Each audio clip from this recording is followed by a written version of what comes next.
पहिले नमन शिवाजी राजांना, छत्रपतींना, शाहूराजांना, बाबासाहेबांना, बाबासाहेबांना, बाबासाहेबांना. क्रांतिज्योतींच्या स्मृतीला, क्रांतिज्योतींच्या स्मृतीला, वस्तात लहुजींच्या चरणाला, वस्तात लहुजींच्या चरणाला.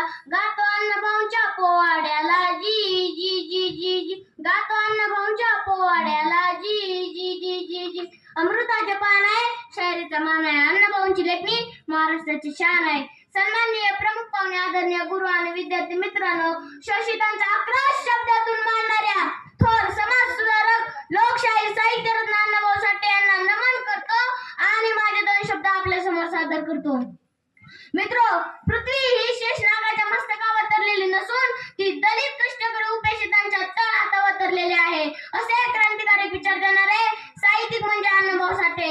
केवळ 1.5 दिवसाच्या शाळेत जाऊन तब्बल 35 कादंबऱ्या, कथासंग्रह, पोवाडे, पटकथा, गौनाट्य, लावणी यांची निर्मिती करणारे अण्णाभाऊ आदड आहेत. अण्णाभाऊंची लेखणी म्हणजे वंचितांची जाणीव होती.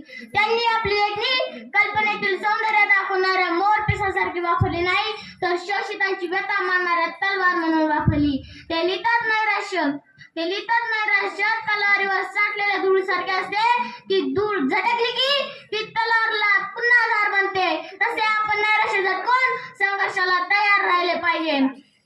अण्णाभाऊचा जन्म महाराष्ट्रातील सांगली जिल्ह्यातील वाळवा तालुक्यातील वाटेगाव येथे झाला.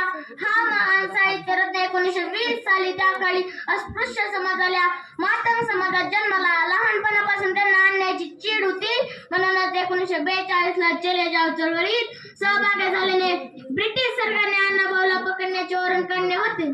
त्यांना जगण्यासाठी प्रत्येक दिवशी संघर्ष करावा लागला. 10-11 वर्ष वयातच रोजंदारीसाठी त्यांना आई वडिलांसोबत मुंबईला यायला लागले.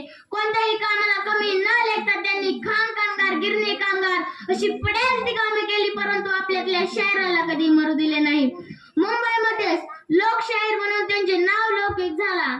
अण्णाभाऊंच्या तत्परदार लेखणी आणि बुलंद आवाजाने संयुक्त महाराष्ट्र चळवळीत आकाशात पेटून दिले.